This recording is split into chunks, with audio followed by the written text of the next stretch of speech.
അതിന്റെ എന്താ മധുര പ്രതികാരം കിട്ടണം. ആരോട് എൻജിയോടല്ലേ, വേറെ ആരോടും അല്ലല്ലോ. കഴിഞ്ഞ അറ്റംപ്റ്റിൽ എത്രയായിരുന്നു മാർക്ക് എന്ന് പറഞ്ഞ്? 340 കഴിഞ്ഞ അറ്റംപ്റ്റിൽ. 340 നീ എവിടെ എത്തി? 695.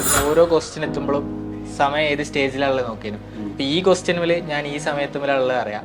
ബാക്കോട്ട് അടിച്ചാൽ മുന്നോട്ട് അടിച്ചാൽ അപ്പോൾ നമ്മൾ മുന്നിലാണോ ബാക്കിലാണോ മനസ്സിലാവും. അപ്പൊ ഞാൻ നോക്കുമ്പോൾ ഞാൻ കുറച്ച് ബാക്കിലാണ്. അപ്പൊ ഇനി സ്പീഡ് കൂട്ടാണ്ട് മനസ്സിലായി. അപ്പൊ ഞാൻ അങ്ങനെ നോക്കും, പിന്നെ മാത്സ് ഫോളോയിങ് വരുന്നത് സമയം ഇങ്ങനെ പോകുന്നുണ്ട്. നമ്മുടെ തെരഞ്ഞെടുപ്പ് ആരവമൊക്കെ കഴിഞ്ഞു, അതിന്റെ റിസൾട്ട് വന്നു. ആ റിസൾട്ട് വന്ന അതേ ദിവസം തന്നെ നമ്മളുടെ ആരവം, അതായത് നീറ്റ് 2024 റിസൾട്ടും തീരെ അപ്രതീക്ഷിതമായിട്ടായിരുന്നു തന്നെ വന്നേ. അപ്പോൾ തീർച്ചയായിട്ടും കുട്ടികളൊക്കെ തന്നെയാണേലും അറിഞ്ഞു വന്നപ്പോൾ ഇത്തിരി താമസിച്ചിട്ടുണ്ടായിരുന്നു. എന്തായാലും അന്ന് മുതൽ ഇപ്പോൾ ഈ നിമിഷം വരെ നമുക്ക് സന്തോഷത്തിൻ്റെ ദിനങ്ങളാണ്. കാരണം ആസ് യൂഷ്വൽ റേസ് എല്ലാ കാലത്തും ചെയ്തിട്ടുള്ളത് പോലെ തന്നെ റേസിന് നല്ല റിസൾട്ട് ഈ വർഷവും നേടാൻ സാധിച്ചിട്ടുണ്ട് എന്ന് പറയുന്നതിൽ വളരെ സന്തോഷവും അഭിമാനവും ഉണ്ട്. അപ്പോൾ ഇപ്പോൾ എന്നോടുള്ളത് നമ്മുടെ പ്രിയ വിദ്യാർത്ഥി കൂട്ടത്തിൽപ്പെട്ടവരാണ്. ഇതിൽ എന്നോടൊപ്പം ലെഫ്റ്റ് സൈഡിൽ ഋത്തിക്കുണ്ട്, ഷഹീലുണ്ട്, അജ്മലുണ്ട്, പിന്നെ ഞാൻ ചിരിക്കുടുക്ക എന്ന് സ്നേഹത്തോടെ വിളിക്കുന്ന ഷഹബാസും ഉണ്ട്. അപ്പോൾ അതിൽ Hrithik Hrithik has scored 700 on 720 for the NEET 2024. Shaheel 695, Ajmal 693, Shahbaz 692. അപ്പോൾ ഇതാണ് നമ്മളുടെ കുട്ടികളുടെ ഇന്ന് ഇവിടെ ഉള്ളവരുടെ. അതിൽ ഋത്തിക് 700 സ്കോർ ചെയ്തിട്ടുണ്ട്. ഇവരൊക്കെ തന്നെയും വാസ്തവത്തിൽ 700 എബോവ് സ്കോർ ചെയ്യാൻ പ്രാപ്തിയുള്ള കുട്ടികളൊക്കെ തന്നെയാണ്. അതിൽ എടുത്തു പറയാനുള്ള ഒരു കാര്യം എന്താണെന്ന് വെച്ചാൽ നമ്മുടെ ചിരിക്കുടുക്ക, അദ്ദേഹം നമ്മുടെ +2 പഠിക്കുന്ന ഫസ്റ്റ് അറ്റംപ്റ്റിൽ നേടിയ കുട്ടിയാണ്. ഇവരൊക്കെ റിപ്പീറ്റേഴ്സ് ആയിരുന്നു. Shahbaz has scored 692 marks in his first attempt itself. അപ്പോൾ ഇതിപ്പോൾ ഇവരോടൊപ്പം ഞാൻ ഇരിക്കണത് എന്താണെന്ന് വെച്ച് കഴിഞ്ഞാൽ, ഇപ്പോൾ ഇത് ഇവരുടെ കാര്യങ്ങൾ ഞങ്ങൾ ഒരുമിച്ചാണ് യാത്ര ചെയ്തുകൊണ്ടിരുന്നത് കഴിഞ്ഞ 8-9 മാസമായിട്ട്. വേറെ കാര്യങ്ങളൊക്കെ തന്നെ എനിക്കറിയാം. പക്ഷെ നിങ്ങൾക്കും കൂടി, അതായത് ഇനി നീറ്റിലേക്ക് പ്രവേശിക്കുക അല്ലെങ്കിൽ നീറ്റ് എക്സാമിനേഷന് വേണ്ടി പ്രിപ്പയർ ചെയ്യുന്ന എല്ലാ കുട്ടികൾക്കും കൂടി ഇവരുടെ അനുഭവങ്ങൾ, അവരുടെ പ്രിപ്പറേഷൻസിന്റെ കാലത്തും പരീക്ഷകളുടെ കാലത്തും അവരെ അനുഭവിച്ച സമ്മർദ്ദങ്ങളും സന്തോഷങ്ങളും എല്ലാം തന്നെ ഷെയർ ചെയ്യുക എന്നുള്ളതിന്റെ ഭാഗമായിട്ടാണ് ഇപ്പോൾ നമ്മൾ ഇവിടെ കൂടിയിട്ടുള്ളത്. അപ്പൊ തീർച്ചയായിട്ടും ഞാൻ സ്റ്റാർട്ട് ചെയ്യുന്നത് ഋത്തിക്കിൽ നിന്നാണ്. എന്താണ് വിശേഷം? നല്ല വിശേഷം. അപ്പൊ റിസൾട്ട് വന്ന ദിവസം വാസ്തവത്തിൽ നിന്റെ വീട്ടിലേക്ക് ഞാൻ വരണമെന്ന് വിചാരിച്ചിരുന്നതാണ്.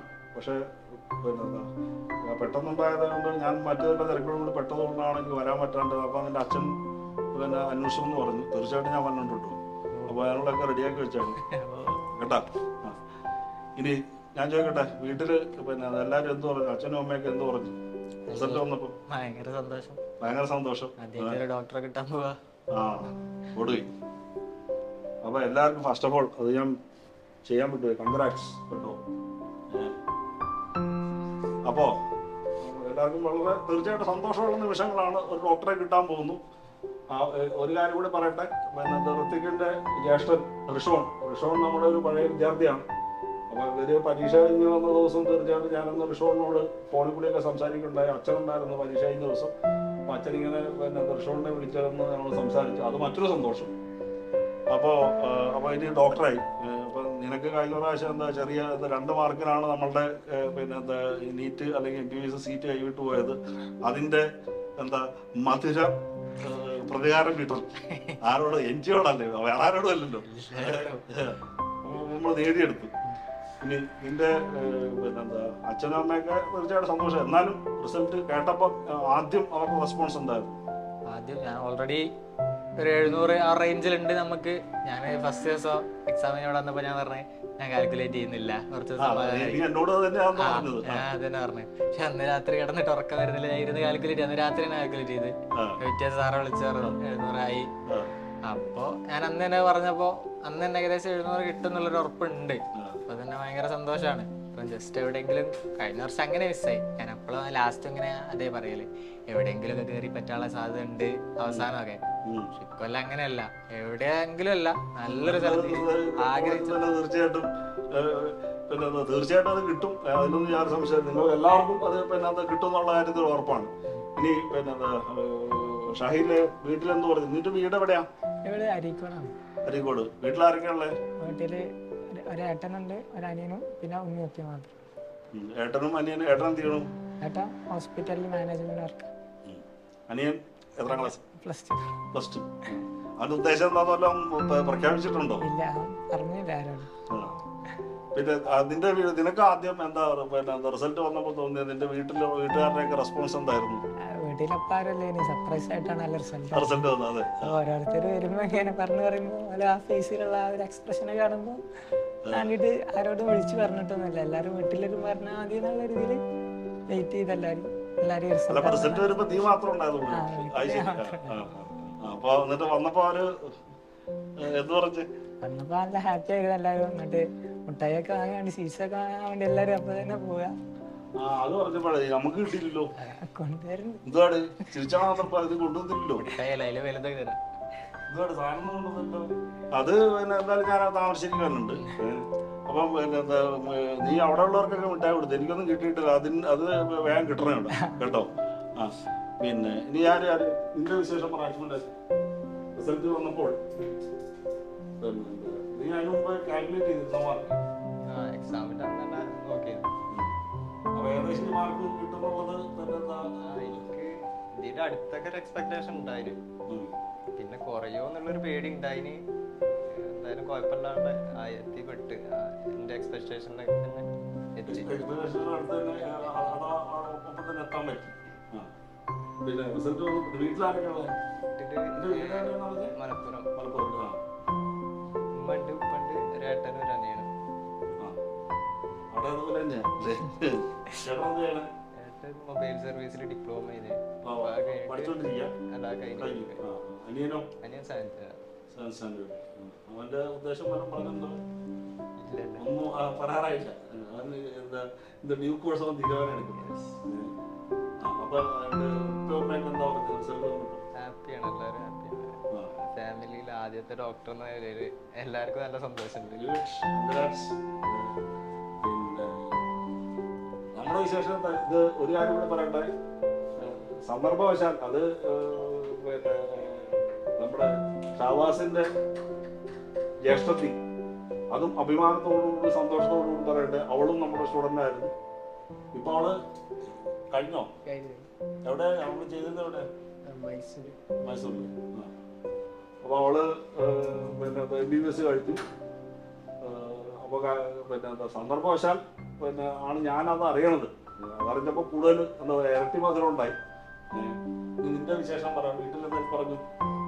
വീട്ടില് റിസൾട്ട് വരുമ്പോ ആരും ഇല്ലായിരുന്നു. ആക്ച്വലി ഞാന് ഈ ഇലക്ഷന്റെ ഇതൊക്കെ കാണാൻ വേണ്ടിയിട്ട് അങ്ങാടിയിലേക്ക് പോയതായിരുന്നു. അപ്പൊ പെട്ടെന്നാണ് എന്റെ ഫ്രണ്ട് ഷറാസ് അവൻ വിളിച്ചു പറഞ്ഞത് റിസൾട്ട് അറിഞ്ഞൊക്കെ വേഗം പോയി നോക്കി. അങ്ങനെ ആ വീട്ടിലെത്തി നോക്കി. അപ്പോ നമ്മൾ പ്രതീക്ഷിച്ച മാർക്കൊക്കെ ഉണ്ട്. അങ്ങനെയാണ് എല്ലാരെയും വേഗം തന്നെ വിളിച്ചറിയിച്ചു. പിന്നെ മൊത്തം ഹാപ്പി ആയിരുന്നു. സീറ്റ്സ് ഒക്കെ വാങ്ങിക്കൊണ്ടിരുന്നു. പിന്നെ ഓക്കെ ഇത്ര ദിവസം അല്ല ഇതൊക്കെ റിസൾട്ട് വന്നു കഴിഞ്ഞിട്ട് ഇപ്പൊ ഇത്രത്തൊക്കെ പിന്നെ പരീക്ഷ എന്താ May 5 കഴിഞ്ഞിട്ട് ഈ പിന്നെ റിസൾട്ട് അതിനെ കുറിച്ചുള്ള ആകാംക്ഷ ഇതൊക്കെ ഉണ്ട്. എന്നിരുന്നാൽ തന്നെ ഇത്രയും ദിവസം എന്തായിരുന്നു പരിപാടി? സമാധാനായിട്ട് കുറെ കാലമായിട്ട് അതായിരിക്കും റിലാക്സ് ചെയ്യായിരുന്നു അല്ലേ? ആ മോനെ ഋത്തിക്ക് നീ പറ. അതായത് നീ പ്രതീക്ഷിച്ച തീർച്ചയായിട്ടും 700+ ഒക്കെ ഇപ്പൊ നിങ്ങളെ കുറിച്ചൊക്കെ എനിക്ക് നല്ല ബോധ്യമുണ്ട്. അതുകൊണ്ട് തന്നെ ഞാൻ ഇത് പിന്നെ ഇനിയുള്ള കുട്ടികൾ പിന്നെ അറിയാനും കൂടി വേണ്ടി അവരെ അറിയിക്കുക എന്നുള്ള ഉദ്ദേശത്തോടു കൂടിയാണ് ഞാൻ നിങ്ങളോട് പിന്നെ ചോദിക്കുന്നത്. അതുകൊണ്ട് നിങ്ങളെല്ലാവരും തന്നെ തുറന്ന് സംസാരിക്കണം കേട്ടോ. അതായത് പിന്നെന്താ നിന്റെ പിന്നെ പഠിത്തത്തിന്റെ രീതി എന്തായാലും ആദ്യത്തെ ചോദ്യം എന്താണെന്ന് വെച്ച് കഴിഞ്ഞാല് നീ പരീക്ഷ എഴുതിക്കൊണ്ടിരുന്നപ്പോൾ നമുക്കൊരു ഫീലിംഗ് ഉണ്ടാവും. അതിനുശേഷം എഴുതി കഴിഞ്ഞപ്പോൾ നമ്മൾ പിന്നെന്താ അത്യാവശ്യം ഗംഭീരമായിട്ടുണ്ട് എന്നുള്ളൊരു തോന്നൽ, അല്ലെങ്കിൽ ഇതിലൂടെ ചെയ്യാമായിരുന്നു, പല രീതിയിൽ നമുക്ക് തോന്നുന്നുണ്ട്. അപ്പൊ നിനക്ക് എന്താണ് പരീക്ഷ എഴുതിക്കൊണ്ടിരുന്നപ്പോൾ തോന്നിയത്? എഴുതിയതിനു ശേഷം പിന്നെ നിന്റെ എന്താ ഫീലിംഗ് എന്തായിരുന്നു? ഞാൻ ജനറലി ഫസ്റ്റ് ബയോളജി എന്നാണ് തുടങ്ങിയാൽ, ഞാൻ നീറ്റിൽ ബയോളജി ആണ് തുടങ്ങിയത്. അപ്പോൾ ഫസ്റ്റ് ഇങ്ങനെ കുറേ നോക്കുമ്പോൾ ആദ്യം ബോട്ടണിയിൽ ഇങ്ങനെ നോക്കി കുറേ മാത്സ് ദ ഫോളോയിങ് വരുന്നത്. അപ്പോൾ ആൻസർ കിട്ടുന്നുണ്ട്, പക്ഷേ തോന്നുന്നുണ്ട് ഇത് ടൈം വൈസ് നോക്കുമ്പോൾ പണി പാളുന്നുണ്ട് എന്ന് ചെറിയൊരു തോന്നലുണ്ട്. അപ്പോൾ ഞാൻ കുറേ തവണ എക്സാം എഴുതുമ്പോൾ 2 മണിക്ക് തന്നെ ഇങ്ങനെ എഴുതി ശീലിച്ചുകൊണ്ട് ഞാൻ ഓരോ ക്വസ്റ്റ്യൻ എത്തുമ്പോഴും സമയം ഏത് സ്റ്റേജിലാണുള്ളത് നോക്കിയിരുന്നു. അപ്പോൾ ഈ ക്വസ്റ്റ്യനിൽ ഞാൻ ഈ സമയത്തുള്ളത് അറിയാം. അതിന്ന് ബാക്കോട്ട് അടിച്ചാൽ മുന്നോട്ട് അടിച്ചാൽ അപ്പോൾ നമ്മൾ മുന്നിലാണോ ബാക്കിലാണോ മനസ്സിലാവും. അപ്പോൾ ഞാൻ നോക്കുമ്പോൾ ഞാൻ കുറച്ച് ബാക്കിലാണ്, അപ്പോൾ ഇനി സ്പീഡ് കൂട്ടാണ്ട് മനസ്സിലായി. അപ്പോൾ ഞാൻ അങ്ങനെ നോക്കുമ്പോൾ പിന്നെ മാത്സ് ഫോളോയിങ് വരുന്നത്, ഒരു സമയം ഇങ്ങനെ പോകുന്നുണ്ട്. പിന്നെ ഏകദേശം ബയോളജി ഒക്കെ തീരുമാനിക്കും. കെമിസ്ട്രി ഭയങ്കര സിമ്പിൾ. അപ്പോൾ കെമിസ്ട്രി ഞാൻ ടൈം റിക്കവർ ചെയ്ത്, എന്നാലും ഞാൻ സാധാരണ കെമിസ്ട്രി ഫിനിഷ് ചെയ്യുന്ന ഒരു രീതിയിലല്ല, അതിനേക്കാൾ കുറച്ച് ബാക്കിലായിട്ടാണ്. പിന്നെ ഫിസിക്സിലെത്തിയപ്പോൾ തന്നെ പേടി കയറാൻ തുടങ്ങി, കാരണം കുറച്ച് ബാക്കിലാണല്ലേ. നോക്കി ഫിസിക്സിൽ ഫസ്റ്റ് 2 ക്വസ്റ്റ്യനും കിട്ടുന്നില്ല, അപ്പം പിന്നെ ഭയങ്കര പേടിയാണ്. പക്ഷെ ഒരു കണക്കിന് ഇപ്പൊ നോക്കുമ്പോൾ അന്ന് 2 ക്വസ്റ്റ്യൻ ഫസ്റ്റ് മിസ്സായ നല്ലതാണ് തോന്നി, കാരണം ഞാൻ കുറച്ചുകൂടിയും സ്പീഡ് കൂട്ടി, നല്ല സ്പീഡ് കൂട്ടി. അപ്പൊ പെട്ടെന്ന് ഫിസിക്സ് 1 മണിക്കൂറിനുള്ളിൽ തന്നെ എനിക്ക് കംപ്ലീറ്റ് ഫിനിഷ് ചെയ്യാൻ പറ്റി. അപ്പം തന്നെ 5-10 ആയിക്കാൻ ഏകദേശം. പിന്നെ 10 മിനിറ്റ് ജസ്റ്റ് ഞാൻ അധികം ക്വസ്റ്റ്യൻ വിടലില്ല, പെട്ടെന്ന് ഇങ്ങനെ എങ്ങനെയെങ്കിലുമൊക്കെ എഴുതല. ലാസ്റ്റ് 10 മിനിറ്റ് ജസ്റ്റ് ഒരു അവസാനം ഫിനിഷ് ചെയ്യാൻ ഫുള്ള് ചെയ്ത് ഇറങ്ങിയപ്പോൾ തന്നെ അത്യാവശ്യം ചെയ്തേക്കണേ. ഇതുവരെ എഴുതിയതിൽ നല്ല എക്സാമുകളിൽ ഒന്ന് തന്നെയാണുള്ളൊരു ഫീലിംഗ് ഉണ്ടായിരുന്നു. പിന്നെ പുറത്തിറങ്ങിയപ്പോ തന്നെ ഒരു സമാധാനം കഴിഞ്ഞ് തീരുമാനമായി രക്ഷപ്പെട്ട് എന്നുള്ളൊരു ഫീലിംഗ് ആയിരുന്നു. ഇതൊക്കെ കഴിഞ്ഞാല് എന്താ എനിക്ക് ഈ വരുമ്പോ എന്താന്നുള്ളൊരു സ്വാഭാവികമായിട്ടുള്ള ആകാംക്ഷ അറിയാതെ മാർക്ക് ചെയ്ത് പോയാലുള്ളൊരു പേടിയുണ്ട്. എന്നാലും ഉള്ളില് അറിഞ്ഞിട്ട് തന്നെയാണ് എഴുതിയത്, കറക്റ്റ് കിട്ടിയിട്ടൊന്നും ഇല്ല എന്നുള്ളൊരു ആ ഒരു ഫീലിംഗ് ഉണ്ടെങ്കിൽ തന്നെ ഒരു ആശ്വാസമാണ്. അതുകൊണ്ട് തന്നെ ഷാഹില, നിന്റെ സ്ഥിതി എങ്ങനെയായിരുന്നു പരീക്ഷ കഴിഞ്ഞപ്പം? പരീക്ഷ എഴുതിക്കൊണ്ടിരുന്നപ്പോ, പരീക്ഷ കഴിഞ്ഞപ്പോ? പരീക്ഷ ഞാൻ ആദ്യം ബയോളജി ആണ് തുടങ്ങിയത്, പിന്നെ ഫിസിക്സ് ആണ് ചെയ്യാൻ തോന്നിയത്. എന്തോ ഭാഗ്യം കൊണ്ട് ഫിസിക്സ് ടഫ് ആയതുകൊണ്ട് ഫിസിക്സ് അപ്പം ചെയ്തോണ്ടും ടൈമിന് ഫിസിക്സ് ഒരു പ്രശ്നമായിട്ട് വന്നില്ല. പിന്നെ കെമിസ്ട്രി ചെയ്തപ്പോൾ ഭയങ്കര കൂളായിട്ട്. ഞാൻ നിങ്ങളോട് എല്ലാവരോടും കൊണ്ടുള്ള ചോദ്യം, വാസ്തവത്തില് ഇപ്പൊ ഫിസിക്സ്, കെമിസ്ട്രി, പിന്നെ ബയോളജി, ഇതില് ഈ പരീക്ഷയിൽ വാസ്തവത്തിൽ നിങ്ങൾക്ക് ഏതെങ്കിലും ഒരു സബ്ജക്ട് യഥാർത്ഥത്തിൽ പരീക്ഷ ഡിഫിക്കൽട്ടായിട്ട് ഫീൽ ചെയ്തു? ഇപ്പൊ ഫിസിക്സിന്റെ കാര്യം പറഞ്ഞോണ്ടോ, പരീക്ഷ ഒരു ടഫ് എന്നുള്ള നിലയിൽ തോന്നിയിട്ടുണ്ടായിരുന്നു? ഇല്ല, ബയോളജി ഇത്രയും ഒരുപാട് മാച്ച് ദ ഫോളോയിങ് വന്നപ്പം ബാക്കിയുള്ള കുട്ടികളും നല്ലതുപോലെ സ്കോർ ചെയ്യല്ലോ എന്നുള്ളൊരു ടെൻഷൻ ഉണ്ടായി. അപ്പൊ അതിന്റെ ഭാഗമായിട്ടുള്ള ആങ്സൈറ്റി ജനറേറ്റ് ചെയ്തത് കൊണ്ടുള്ള പിന്നെ ഡിഫിക്കൽട്ടിയാണ് പരീക്ഷ എഴുതുമ്പോൾ തോന്നി. തീർച്ചയായിട്ടും നമ്മൾ പിന്നെ അതേപോലെ ഇത്ര പ്രസ്റ്റീജിയസ് ആയിട്ടുള്ള പരീക്ഷ എഴുതുമ്പോൾ സ്വാഭാവികമായിട്ടും ഉണ്ടാകുന്നത്. ശരി, അത് കഴിഞ്ഞ് പരീക്ഷ കഴിഞ്ഞ് നീ ഇറങ്ങി കഴിഞ്ഞപ്പോൾ നിന്റെ എന്താ ഒരു കോൺഫിഡൻസ് ലെവൽ എന്തോരം ഉണ്ടായിരുന്നു? പരീക്ഷ എഴുതി ഇറങ്ങിയപ്പോൾ നല്ല സന്തോഷത്തിലായിരുന്നു. ആ എക്സാം സെന്റർ നടന്ന ആ സ്കൂളൊക്കെ ചുറ്റി കറങ്ങി നല്ല ഹാപ്പി ആയിട്ടാണ് വിട്ടുപോയത്. പിന്നെ ഔട്ടിങ്ങിന്റെ മൂഡിലെത്തി പരീക്ഷ കഴിഞ്ഞോണ്ട്. ഇത്ര നാളും എന്താ 8-9 നമ്മൾ എത്ര മാസം, ഏകദേശം 10 മാസത്തോളം കഠിനാധ്വാനമായിരുന്നല്ലോ അല്ലേ? നിനക്ക് എവിടെയായിരുന്നു സെന്റർ? എവിടെയായിരുന്നു പരീക്ഷ? എന്നിട്ടോ അപ്പൊ പരീക്ഷ എഴുതിക്കൊണ്ടിരുന്നപ്പോൾ നമ്മള് പരീക്ഷ എഴുതി നമ്മളൊരു പിന്നെ പ്രതീക്ഷയോടുകൂടിയാണല്ലോ പരീക്ഷ എഴുതാൻ കാരണം. അത് എഴുതിക്കൊണ്ടിരുന്ന സമയത്ത് നിനക്ക് എങ്ങനെയാണ് നിനക്ക് ഫീൽ ചെയ്ത പരീക്ഷ? അതുപോലെ പരീക്ഷ എഴുതി കഴിഞ്ഞപ്പോ എക്സാം പേപ്പർ എനിക്ക് പക്ക നമ്മളിവിടെ റേസിൽ ചെയ്ത് അത് ആ ഒരു മോഡൽ തന്നെ ആയിട്ട് തോന്നി. വേറെ ഒരു കോമ്പറ്റേറ്റീവ് എക്സാം എഴുതുന്ന ആ ഒരു ഫീലൊന്നും എനിക്ക് തോന്നിയില്ല. കാരണം പക്ക നമ്മൾ കുറെ മോക്ക് എക്സാം എഴുതിയിട്ടാണല്ലോ പോകുന്നത്. അപ്പോൾ അതേ ഒരു മോഡൽ, ഒരു ക്വസ്റ്റ്യനിൽ ചെറിയ മാറ്റമുണ്ട്, അത്ര അങ്ങനെ എനിക്ക് ഫീൽ ചെയ്തു. പിന്നെ എക്സാമിന്റെ ദിവസം സ്വാഭാവികമായിട്ട് നമുക്ക് ടെൻഷൻസ് ഉണ്ടാവുമല്ലോ, അങ്ങനെ കുറച്ച് ടെൻഷൻ എനിക്കും ഉണ്ടായിരുന്നു. അല്ലാതെ പിന്നെ അങ്ങനെ ടഫായിട്ടൊന്നും തോന്നിയിട്ടില്ല എക്സാം. പിന്നെ സിമ്പിൾ ആയപ്പോ ഒരു പറഞ്ഞാൽ തന്നെ എല്ലാവർക്കും സിമ്പിൾ ആയാല് ആ ഒരു ടെൻഷനും ഉണ്ടായിരുന്നു. അപ്പൊ പരീക്ഷ കഴിഞ്ഞിറങ്ങിയപ്പോ നിനക്ക് അത്യാവശ്യം നന്നായിട്ട് എഴുതിയിട്ടുണ്ടെന്ന് ആത്മവിശ്വാസത്തോടുകൂടി തന്നെ ഇറങ്ങി. ഉള്ളതില് ഫിസിക്സ് കുറച്ച് ഒരു ടഫായിട്ട് തോന്നി. ബാക്കിയൊക്കെ ഞാൻ അത്യാവശ്യം എഴുതിയായിട്ട് തന്നെ എനിക്ക് തോന്നി. അത്ര ടഫായിട്ടൊന്നും എനിക്ക് തോന്നിയിട്ടില്ല. എന്റെ കാര്യം പറയുകയാണെങ്കിൽ എക്സാം കേറുമ്പോ തന്നെ ഭയങ്കര ടെൻഷനൊക്കെ ഉണ്ടായിരുന്നു. പിന്നെ ഞാൻ നേരത്തെ തന്നെ എക്സാമുകൾ എത്തി, പക്ഷെ കുറച്ചുകൂടി ടൈം കിട്ടട്ടെ വിചാരിച്ച് നേരെ വൈകിയല്ലേ എക്സാമുകൾ കയറി. പിന്നെ അഥവാ ഒരു 2 ദിവസത്തിലെങ്ങാനും നമ്മൾ ആ ടൈമിൽ നോക്കുന്നിടത്ത് വന്നാല് അത് മിസ്സാണ്ടെന്ന് വിചാരിച്ച് പിന്നെ എക്സാമുകൾ കയറിയതിനു ശേഷം ഫസ്റ്റ് ഞാൻ ബയോളജി തന്നെയായിരുന്നു തുടങ്ങിയത്. പിന്നെ ബയോളജിയില് മാച്ച് ദി ഫോളോയിങ് ഉണ്ട്, പിന്നെ അതൊക്കെ ഈസി ആയിട്ട് സോൾവ് ചെയ്യാൻ കഴിയും. ബട്ട് എന്നാലും ഉണ്ടാവും നമ്മുടെ ടൈം വളരെ കൺസ്യൂമിങ് ആണ് മാച്ച് ദി ഫോളോയിങ്. പിന്നെ കെമിസ്ട്രി ആയിരുന്നു, പിന്നെ ഫിസിക്സിലേക്ക് പോയി. ഫിസിക്സിൽ കുറച്ച് ക്വസ്റ്റ്യൻസ് ഞാനിങ്ങനെ റാൻഡ് ആയിട്ടാണ് ആദ്യം ചെക്ക് ചെയ്യും എക്സാമിന്റെ ക്വസ്റ്റ്യൻസിന്റെ ലെവൽ എങ്ങനെയാണെന്ന്.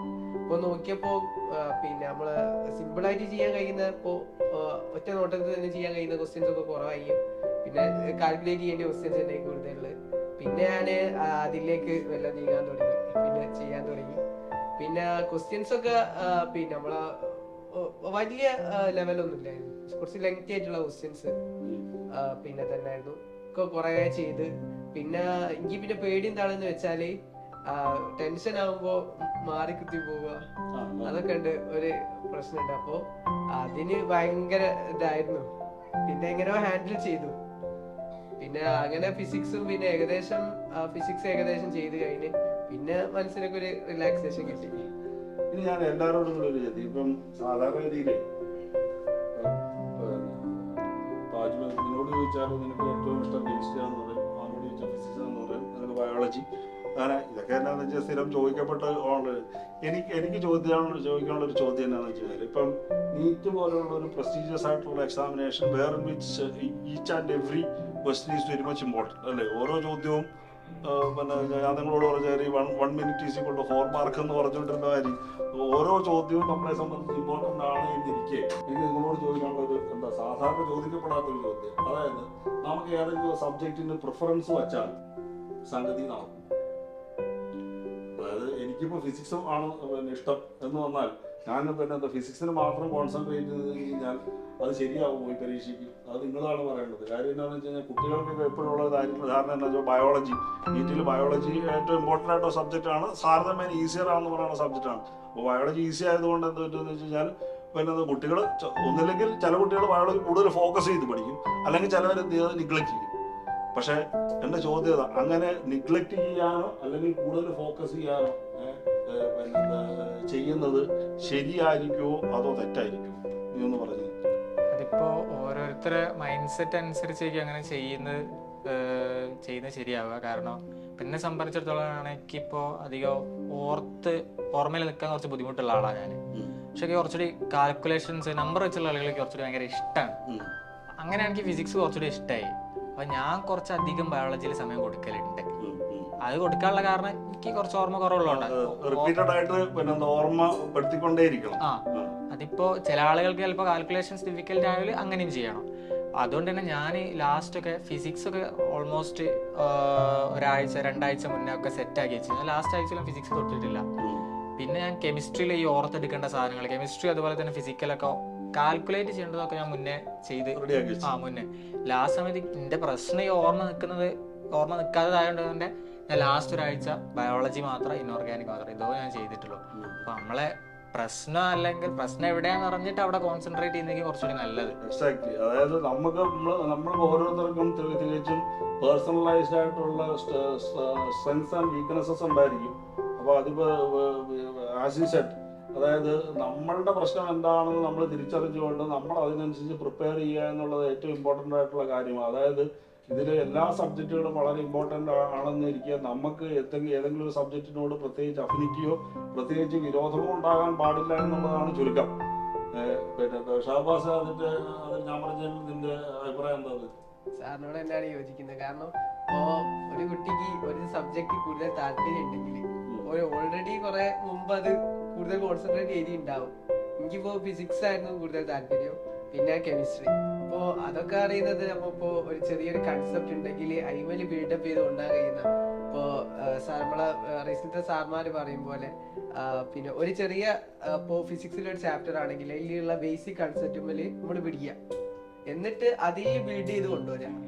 അതാണ് എനിക്ക് കൂടുതൽ പ്രിഫറബിൾ ആയിട്ടുള്ള ഇത്. അപ്പോൾ എനിക്ക് ലാസ്റ്റ് ഒക്കെ ആകുമ്പോഴേക്ക് ഫിസിക്സും കെമിസ്ട്രി അധികം കോൺസെൻട്രേറ്റ് ചെയ്ത് വന്നില്ല. ഞാൻ കൂടുതലും ബയോ തന്നെയായിരുന്നു നോക്കിയത്. ബയോ പിന്നെ മൈൻഡിൽ നിൽക്കണം, കാരണം NCERT പോയിന്റ് വേസ് നമ്മളെ മൈൻഡിൽ വേണം. അതുകൊണ്ട് ഇപ്പോൾ ഇൻട്രസ്റ്റ് ഉള്ള ചാപ്റ്റേഴ്സ് അത് നമ്മൾ ഓൾറെഡി കൂടുതൽ കോൺസെൻട്രേറ്റ് ചെയ്ത് കഴിഞ്ഞിട്ടുണ്ടാകും. അപ്പോൾ അതില്ലാത്ത ചാപ്റ്റേഴ്സിന് കൂടുതൽ ഇമ്പോർട്ടൻസ് കൊടുക്കുക, അത് ഡിപ്പെൻസ് ആണ്, അത് ആൾക്കാരനുസരിച്ച് മാറുകയും ചെയ്യും. ഇപ്പൊ എന്റെ ഒരു അഭിപ്രായത്തില് അപ്പോൾ നമ്മൾ പിന്നെ കൂടുതൽ ഇൻട്രസ്റ്റ് ഉള്ള ചാപ്റ്റേഴ്സിനേക്കാളും ഇല്ലാത്ത ചാപ്റ്റേഴ്സിന് ഒന്നുകൂടി ഇമ്പോർട്ടൻസ് കൊടുക്കുക. കൂടുതൽ ഇൻട്രസ്റ്റ് ഉള്ള ചാപ്റ്റേഴ്സ് നമ്മൾ ഓൾറെഡി ഒരു കൊല്ലം കൊണ്ട് പഠിച്ച് ഏകദേശം റെഡി ആക്കി ഉണ്ടാവും. അപ്പോൾ അതിന് ഇമ്പോർട്ടൻസ് കൊടുക്കേണ്ടതല്ല, സ്റ്റിൽ അതിനും കൊടുക്കണം. പ്ലസ് കൂടുതൽ പിന്നെ നമ്മൾ താല്പര്യം ഇല്ലാത്ത വിഷയത്തിന് കൊടുക്കുന്നതാണ് എനിക്ക് തോന്നുന്നത്. അശ്വല്ലേ, ഞാൻ വേറൊരു കാര്യം, ഇതൊക്കെ പരീക്ഷയെ സംബന്ധിച്ച് ഒരു പ്രിപ്പറേഷൻ നടത്തുന്ന ഒരു കുട്ടിക്ക് ഗുണമാവണമെന്ന് വിചാരിച്ചിട്ടാണ് ഞാൻ നിങ്ങളോട് ചോദിക്കുന്നത്. അതായത് ഈ തീർച്ചയായിട്ടും എന്താ ഇതേപോലെ ഒരു പ്രസ്റ്റീജിയസ് ആയിട്ടുള്ള പരീക്ഷ നമ്മൾ എഴുതുമ്പോൾ എന്താ നമുക്ക് പിന്നെ സിലബസ് പ്രകാരം പഠിക്കാനുള്ളതൊക്കെ നിർബന്ധമായും പഠിച്ചിരിക്കുക എന്നുള്ളത് എന്താ അത് പറയാതെ തന്നെ അറിയേണ്ട ഒരു കാര്യമാണ്. പിന്നെ രണ്ടാമത്തെ കാര്യമാണ് എന്താ പരീക്ഷയെ നേരിടുക. How to deal with examination is very much important. അതിൽ രണ്ട് ഇമ്പോർട്ടൻ്റ് ആയിട്ടുള്ള കാര്യമാണെന്ന് ടൈം മാനേജ്മെന്റ്. രണ്ടാമത് പരീക്ഷ നടക്കുമ്പോൾ ഉണ്ടാകുന്ന പിന്നെ പരീക്ഷ ഇരിക്കുമ്പോൾ ഉണ്ടാകുന്ന ഒരു സ്ട്രെസ് ഫീലിംഗ്. അപ്പം ഈ ടൈം മാനേജ്മെന്റ്, ടൈമൊക്കെ പിന്നെ മാനേജ് ചെയ്യുക എന്നുള്ളത് ഏത് രീതിയിലാണ് എന്താ ഒരു പിന്നെ ideal general ideal is always hypothetical എന്ന് പറയുമെങ്കിലും ഏറ്റവും നന്നായിട്ട് ഒരു 99% നമുക്ക് പിന്നെ പ്രോപ്പറായിട്ട് സമയം യൂട്ടിലൈസ് ചെയ്യാൻ ഏത് രീതിയിൽ പ്രിപ്പയർ ചെയ്യണം എന്നാണ് നിന്റെ ഒരു അഭിപ്രായം? എന്നെ സംബന്ധിച്ചെടുത്ത് പറയുകയാണെങ്കിൽ എനിക്ക് ഫസ്റ്റ് എക്സാം എഴുതുമ്പോൾ എനിക്ക് ടൈം മാനേജ്മെന്റ് നല്ല ഇഷ്യൂ ഉണ്ടായി. ഇപ്പോൾ ഞാൻ എൻ്റെ കഴിഞ്ഞ വർഷത്തെ അറ്റംപ്റ്റിലും എനിക്ക് ടൈം മാനേജ്മെന്റിലാണ് എനിക്ക് പാളിയത്. എനിക്ക് അങ്ങനെയാണ് അവിടെ മാർക്ക് പോയത്. അപ്പോൾ ഈ കൊല്ലം ഞാൻ തുടക്കത്തിൽ തന്നെ എക്സാം എഴുതുമ്പോൾ ആ ടൈം കറക്റ്റ് മാനേജ് ചെയ്ത് ഓരോ ക്വസ്റ്റിന് ഇത്ര സമയം അങ്ങനെ കറക്റ്റ് മാനേജ് ചെയ്ത് പോയി. അപ്പോൾ നമ്മളത് തുടക്കത്തിൽ തന്നെ നമ്മളത് ശീലിക്കുക. ഓരോ എക്സാം എഴുതുമ്പോഴും കറക്റ്റ് ടൈം മാനേജ് ചെയ്ത് അങ്ങനെ നമ്മൾ പഠിക്കുമ്പോഴും ടൈം ഇപ്പൊ ജനറൽ എന്താണെന്ന് വെച്ച് കഴിഞ്ഞാല് ഇപ്പൊ നേരത്തെ ചില കുട്ടികൾ എന്താ ബയോളജി വെച്ച് സ്റ്റാർട്ട് ചെയ്യും, ചിലർ കെമിസ്ട്രി വെച്ച് സ്റ്റാർട്ട് ചെയ്യും. ഇതിൽ ഞാൻ പിന്നെ ഈ നമുക്ക് ഇഷ്ടപ്പെട്ട സബ്ജക്റ്റിൽ നിന്ന് തുടങ്ങുമ്പോൾ ഉണ്ടാകുന്ന ചില പാളിച്ചകൾ എന്നാന്ന് വെച്ചാൽ ചിലപ്പോൾ ഈ ബബ്ലികളൊക്കെ മാറിപ്പോയി. ചിലപ്പോൾ പിന്നെ ഫിസിക്സിന്റെ ബബ്ലികളുടെ പിന്നെ ആൻസർ ചിലപ്പോൾ കെമിസ്ട്രിയുടെ സെക്ഷനിൽ കയറി ബബ്ലി ചെയ്യുക, അങ്ങനെ പല അബദ്ധങ്ങളും സംഭവിച്ചിട്ടുള്ളതായിട്ടുള്ള നമുക്ക് പിന്നെ ഇത്രയും കാലത്തെ എക്സ്പീരിയൻസ് കൊണ്ട് നമുക്ക് മനസ്സിലായിട്ടുണ്ട്. അതുകൊണ്ടാണ് ഞാൻ ചോദിച്ചത്. അതായത് ഈ പിന്നെ എന്താ ഇപ്പം നീ പറഞ്ഞ വിഷയം, അതായത് നമ്മൾ ആദ്യം മുതലേ ഇതിനു വേണ്ടി പിന്നെ എന്താ പ്രിപ്പയർ ചെയ്യണം. നീ പറഞ്ഞത് ടൈം എങ്ങനെ മാനേജ് ചെയ്യണം നമ്മൾ പ്രിപ്പയർ. അതിൽ തന്നെ ഒരു ഫുൾ ടോപ്പിക്സ് പരീക്ഷ വരിക, അതായത് ഫിസിക്സ്, കെമിസ്ട്രി, ബയോളജി. തീർച്ചയായിട്ടും അത് വ്യക്തിഗതമാണ്, ഓരോരുത്തർക്കും അതിനനുസരിച്ച് മാറും. എങ്കിലും ഒരു ജനറലി എന്നാ ഒരു എന്താ പ്രത്യേകിച്ച് ഒരു സബ്ജക്റ്റിനോട് പ്രത്യേകിച്ച് ഒരു അഭിമുഖ്യമോ വിരോധമോ ഇല്ലാത്ത കുട്ടിയെ സംബന്ധിച്ച് ഞാൻ പറഞ്ഞല്ലോ, നമുക്ക് എല്ലാ സബ്ജക്റ്റും ഒരുപോലെ ഇമ്പോർട്ടൻ്റ് ആണ്. അങ്ങനെയാണെങ്കിൽ ആ കുട്ടിയോട് നിന്നോട് വന്ന് ചോദിച്ചാൽ ആ കുട്ടിക്ക് നീ കൊടുക്കാനുള്ള അഡ്വൈസ് എന്തായിരിക്കും? അപ്പോൾ ഞാൻ ഈ 3 രീതിയിൽ ഞാൻ ചെയ്തിട്ടുണ്ട്. അതായത് ആദ്യം ഫിസിക്സ്, അല്ലെങ്കിൽ ആദ്യം കെമിസ്ട്രി, ആദ്യം ബയോളജി. ഞാൻ 3ഉം വർക്കൗട്ട് ചെയ്തിട്ടുണ്ട്. അപ്പോൾ 3ഉം ചെയ്യുമ്പോൾ എനിക്ക് പ്രത്യേകിച്ച് അങ്ങനെ മാറ്റങ്ങളൊന്നും തോന്നുന്നില്ല. അതൊക്കെ ഇപ്പോൾ ഓരോരുത്തരുടെ ഇതാണ്. അപ്പോൾ ബയോളജി തുടങ്ങുമ്പോൾ കുറച്ചും കൂടെ ഒരു അഡ്വാൻറ്റേജ് ഉള്ള പോലെ തോന്നിയിട്ടുണ്ട്. കാരണം ബയോളജി നമ്മൾ ഇരിക്കുമ്പോൾ നമുക്ക് പെട്ടെന്ന് ബയോളജി ഇപ്പോൾ 90 ക്വസ്റ്റ്യൻസ് നമുക്ക് ചെയ്യണം. അപ്പോൾ അത് ചെറിയ ടൈമിൽ നമുക്ക് തീർക്കും വേണം. അപ്പോൾ അതിന് സ്റ്റാർട്ടിങ് ആണ് ഒന്നും കൂടെ നല്ലതെന്ന് തോന്നിയിട്ടുണ്ട്. അതുകൊണ്ട് തന്നെ ഞാൻ ഈ കഴിഞ്ഞ നീറ്റിൽ ഞാൻ അങ്ങനെ തന്നെ ഫോളോ ചെയ്തു. ബയോളജി ആദ്യം അങ്ങനെ തന്നെ ഫോളോ ചെയ്തിട്ടാണ് പോയത്. അപ്പോൾ അത് എനിക്ക് ഇപ്പോൾ ഇതിങ്ങനെ തന്നെ ചെയ്യണമെന്ന് ഞാൻ പറയില്ല. അത് ഓരോരുത്തരൊരു താല്പര്യത്തിനനുസരിച്ചാണ്. അൾട്ടിമേറ്റ്ലി പിന്നെ എന്താ എല്ലാ സബ്ജക്റ്റും ഒരേപോലെ സ്ട്രെങ്ത് ഉണ്ടെങ്കിൽ എവിടുന്ന് വേണം തുടങ്ങാം, അല്ലേ? നിന്നോടൊരു ചോദ്യം എന്താണെന്ന് വെച്ചാൽ ഈ പരീക്ഷ എഴുതുമ്പോഴേ ഇപ്പം നമുക്കൊക്കെ അറിയാമല്ലോ, പിന്നെ as and when we reach the date of the examination അടുക്കും തോറും നിങ്ങൾക്ക് എല്ലാവർക്കും ഉണ്ടാകുന്നത് പോലെ തന്നെ, അതായത് ഈ പിന്നെ എന്താ സ്ട്രെസ് ഉണ്ടാവുമല്ലോ. സ്ട്രെസ് എന്നുള്ളതിനുപരി എന്താണെന്ന് വെച്ച് കഴിഞ്ഞാൽ പരീക്ഷ നന്നായിട്ട് എഴുതാൻ പറ്റുമോ എന്നുള്ളൊരു നാച്ചുറലി ഉണ്ടാകാവുന്ന ഒരു ആങ്സൈറ്റി.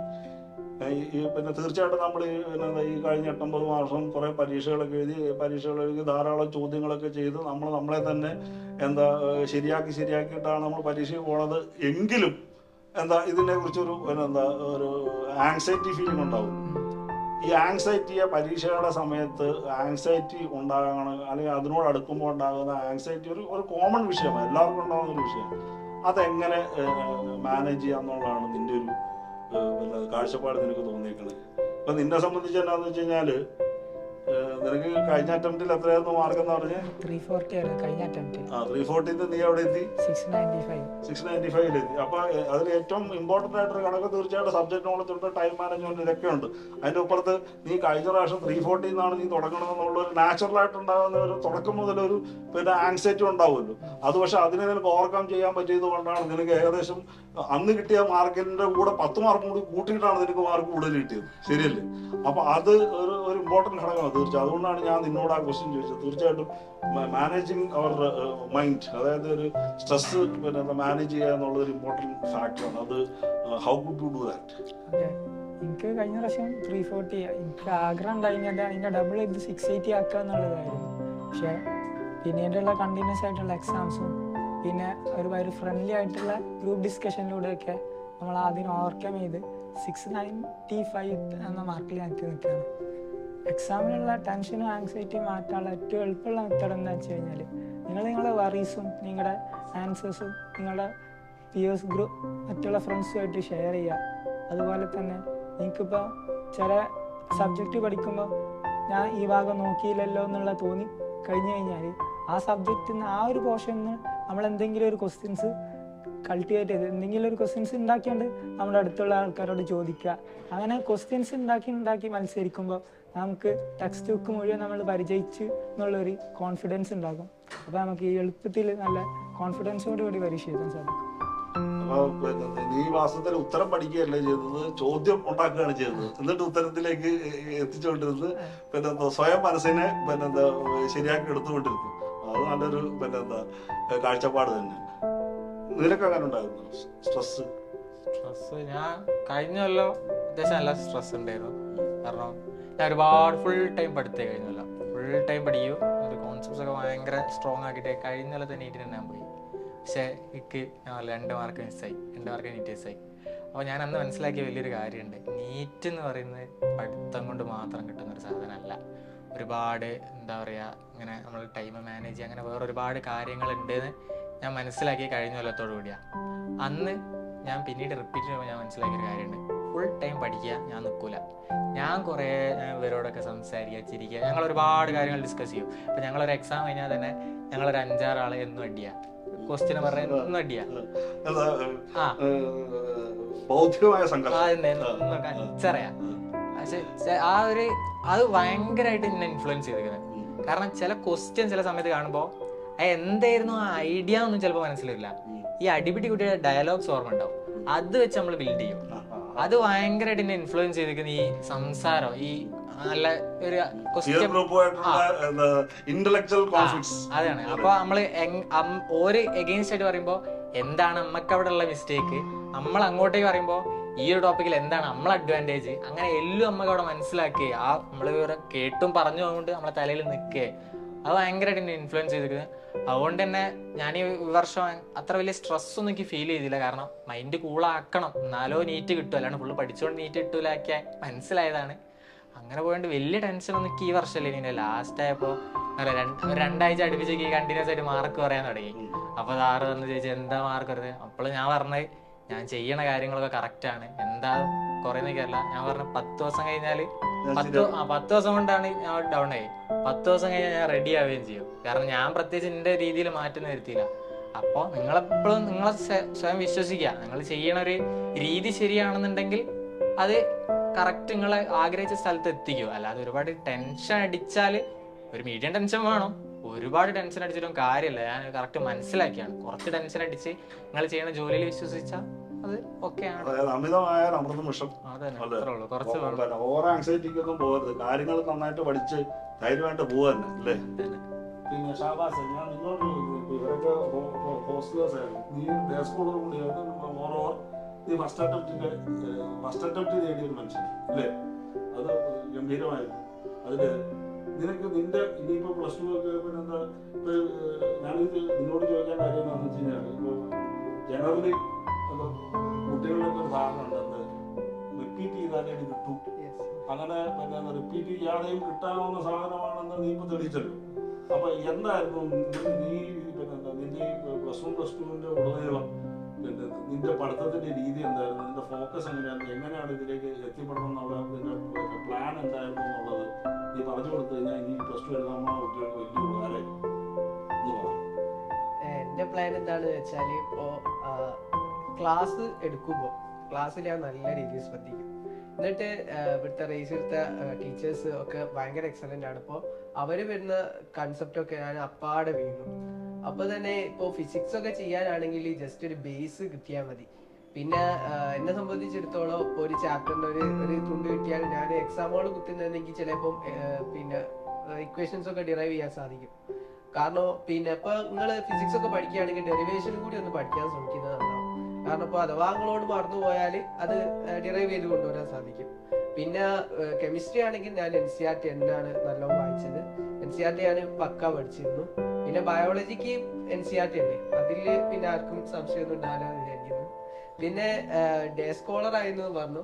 അപ്പോൾ ഞാൻ വീട്ടിൽ എൻ്റെ പാരൻസിൻ്റെ ഭയങ്കര സപ്പോർട്ടായിരുന്നു.